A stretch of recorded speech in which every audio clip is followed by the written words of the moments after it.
is here already! Holy cow, that means it's Friday. Happy weekend, everybody! Woohoo! So today, day 4 Dark Age week on Throne of Angels video blog. What are we looking at? The Abomination. That's right. So if you guys haven't seen the Abomination on the Dark Age Facebook page, I'm going to throw a link right here. Yep. Link. Alright, so with that, you guys can take a look at the fully assembled picture, see how it compares to one of the strikes, and man, I'll tell you what, I love this model. I am like super in love with this model. It is freaking phenomenal. Now, without further ado and me chatting a little more about what's up, let's take a look. The Abomination. I'm not going to lie, I'm not even going to pretend I know how this thing goes together. But 80mm base. This is the original Abomination that came out a number of years ago. I just happened to have one. A friend of mine sent it out to me. But as you can see, he fits completely on the base for the new one. This model is probably one of the largest models I've seen of its type. Obviously, another hybrid model, resin and metal. I will basically give you a quick run through of what I see of it. So as you can see, the pilots haven't changed much. They're about the same guy, real close. I'll zoom on that here in a second. But 80mm base can go to the side. The amount of parts in this thing, for what it is, I'm not going to say it's quite staggering, but there's a good amount of parts on this thing. Pilot's chair, pilot. These are actually the thighs. These are the shin or the knee and below. Feet, hands, arms. Now I know this one goes there because of, you know, this. It's got a plug-in for it, and this actually goes into this side. The other arm, the other hand. These. Obviously ball joints in a number of different places. Haven't quite figured out how these go together yet, but I will. And then a bunch of miscellaneous stuff that I have no idea what it is or where it goes or what it's for, as I don't have an instruction manual for this because it is again another little special pre-production preview for my Dark Age themed episode for you guys headed off to GenCon. Now, I do not know if this model will be available at GenCon, so if it is, awesome. If not, well, I'm sorry. Now, I'm going to pause really quick, rearrange a lot of these parts, show you how some of them go together, and then do a quick comparison of the two pilots.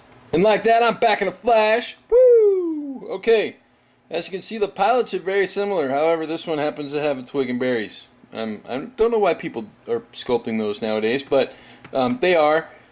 So yeah, he's got man parts. They're shriveled, and you know, I mean, he's not impressing any women, but he's still got man parts. As you can see, the basic pose is the same. This guy, however, looks like he's in a lot of pain, where this guy looks like he's just done, right? I'm finished. I got nothing left. There's a good amount of detail in through here, obviously, and I didn't think I was going to be able to get too much closer.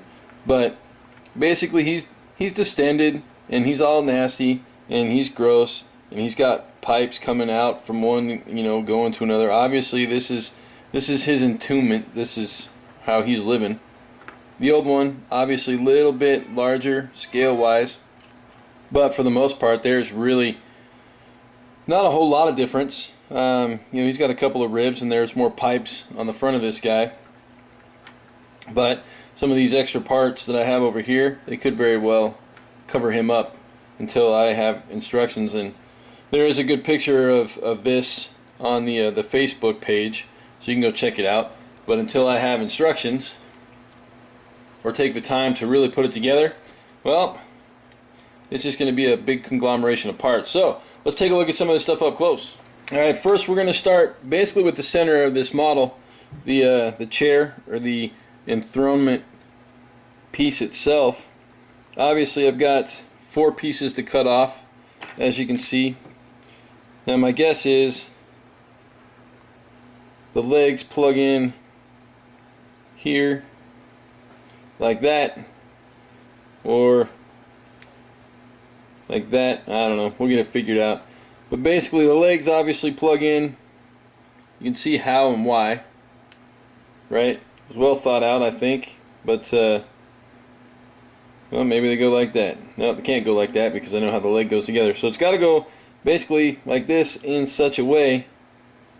We'll have to figure out if there's a piece that goes up there. Maybe this goes in the back. I don't know yet. It could go like that. That could be how it goes. But we'll look at the legs in a second. So the chair, this guy actually plugs into the chair really well. He fits basically flush to the back. As you can see, he locks in there, locks in on the back side. His legs lock into the tubes on both ends. And then my guess is these plug into here, and he locks in to one of the pieces. Might not be that piece, might be this one.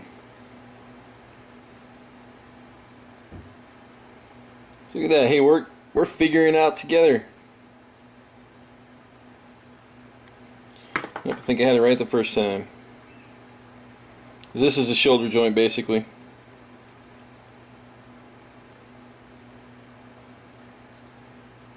Nope, can't plug in there. Come on, let's get it figured out. Well, basically, so the shoulder joint plugs in there. I'm sure these tubes meet up with the arms somehow, one side or the other. As I sit here and investigate and experiment and all that fun stuff, and you're like, dude, just get on with it. Alright, I'm just getting on with it. But as you can see, he locks in really, really well on the chair. This obviously being the center point or centerpiece of the whole thing. So we'll move on to one of the legs now. So the legs are a three-piece assembly. Here is the lower half of the leg. Obviously I've got this to cut out and shape up, but the foot obviously goes in here in such a manner. This one probably is taking a step, or I might lock it in some other way with the other foot. Let's take a look.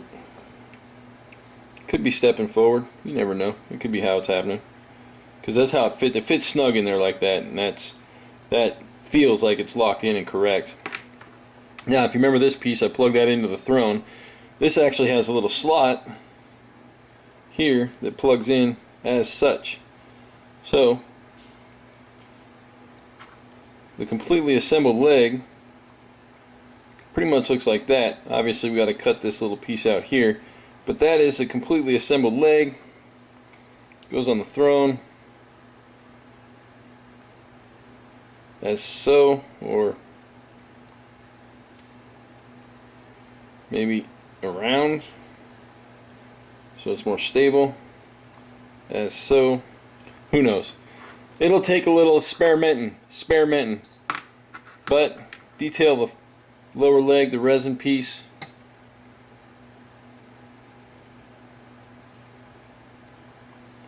So plates, basically it's all plate armor, right?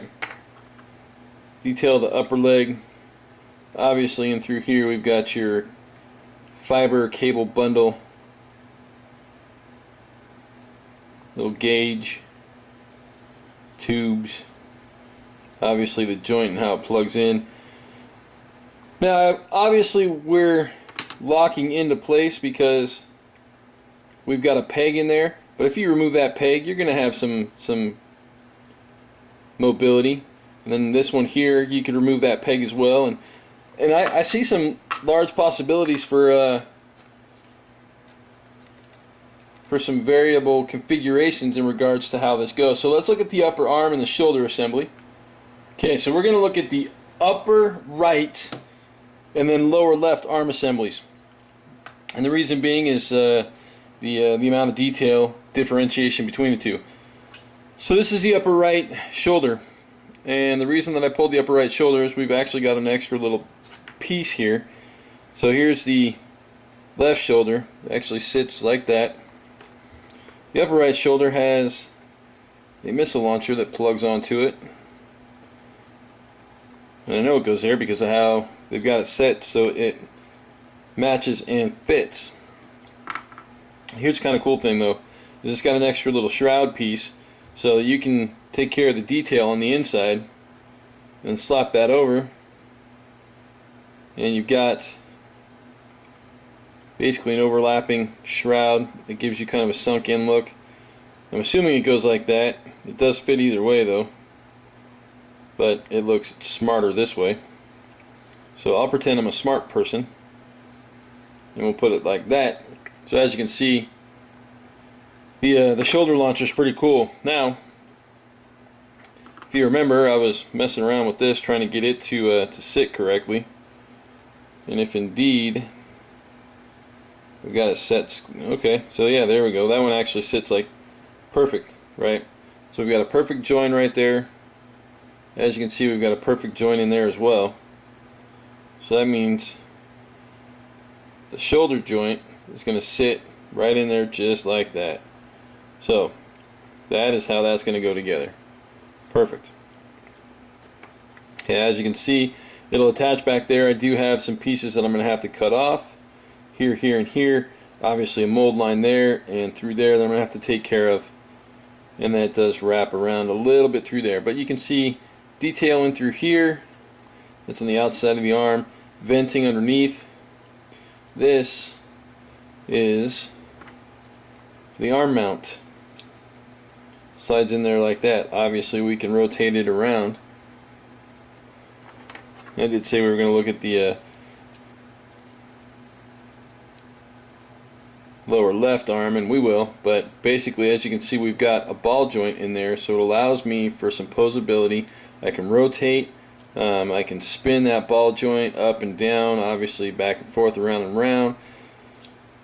So we've got a bit of posability in there as well. Now the reason that I'm going to look at the bottom arm, or the bottom left arm instead of the bottom right, we've done a really good job at making this puzzle piece kind of fit together well. As you can see, the joins in there, they match very, very well, right?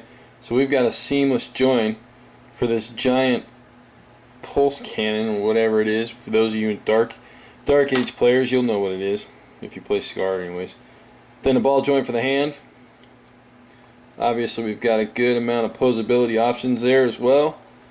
So when putting it together, obviously we've got a little bit of limitation on what we can do just due to the fact that that's going to plug into the shoulder, but we've got some good range of motion for a kit this size, some good options and things that we can do. So again, that's how that goes together. The upper arm assembly obviously goes together like that, and then hand on the bottom there, so you can kind of see that. Now we'll get a zoom in there so you guys can see some of the detail.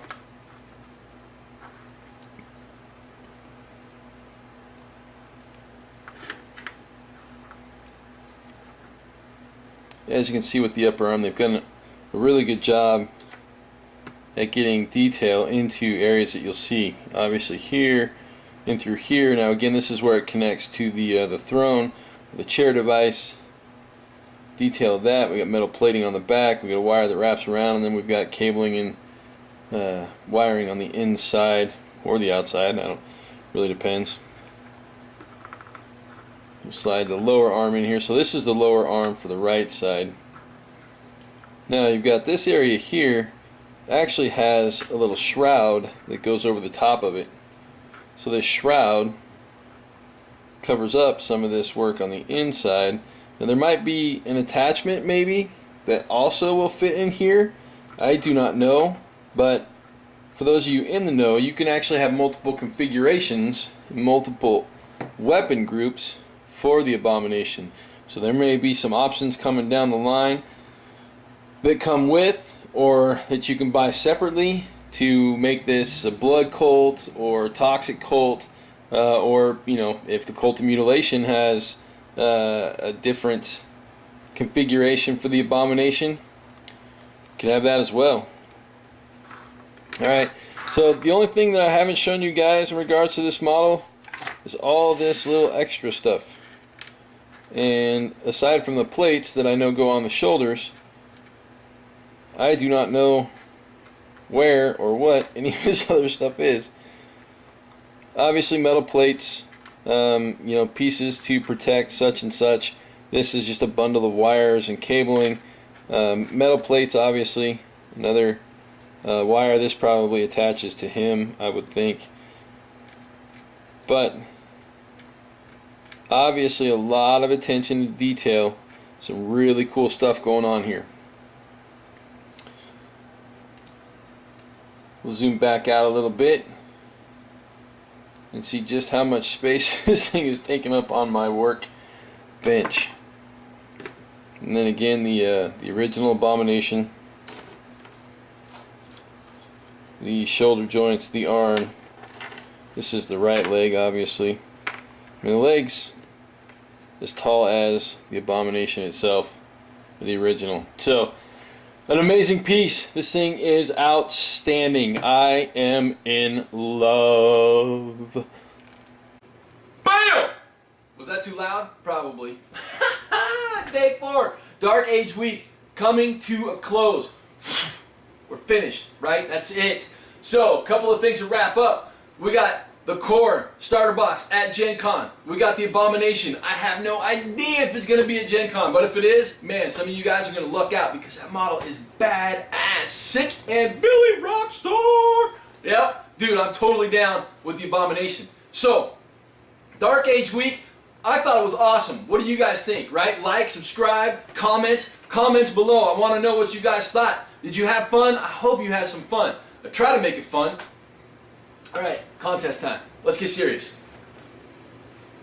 What do you think? Serious? Serious, right? Can you see my eyes? I am deathly serious. No, I'm not serious. Contest time.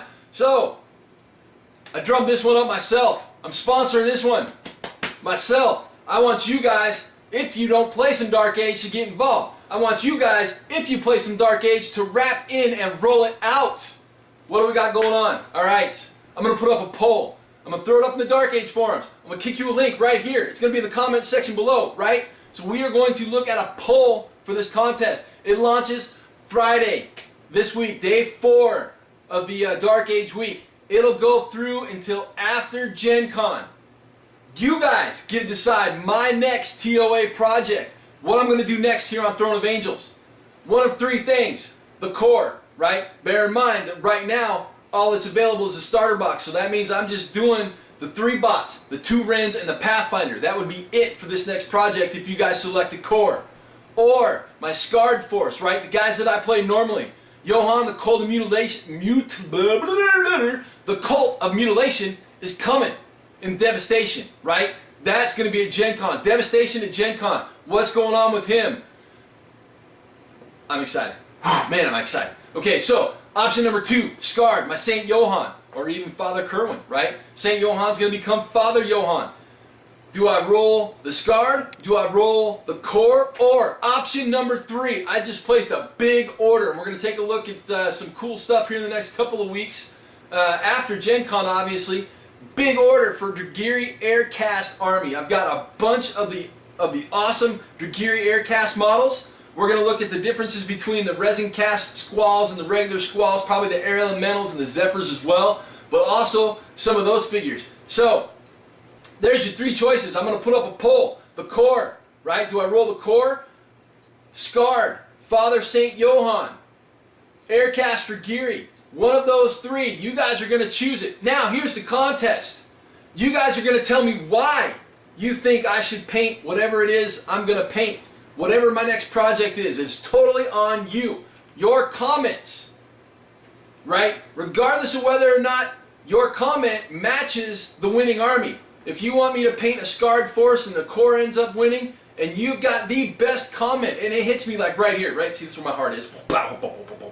So if you hit me right here, and I love your comment the best, I'm going to send you a 500-point Dark Age army. That's right, 500 points. I'm going to get you into this game. If you are already in this game, I'm going to build your force. 500 points. You get to pick whatever you want, and I'll get it out to you. What do you think? 500-point Dark Age army for 1 comment. That's all it needs to be. 1 comment.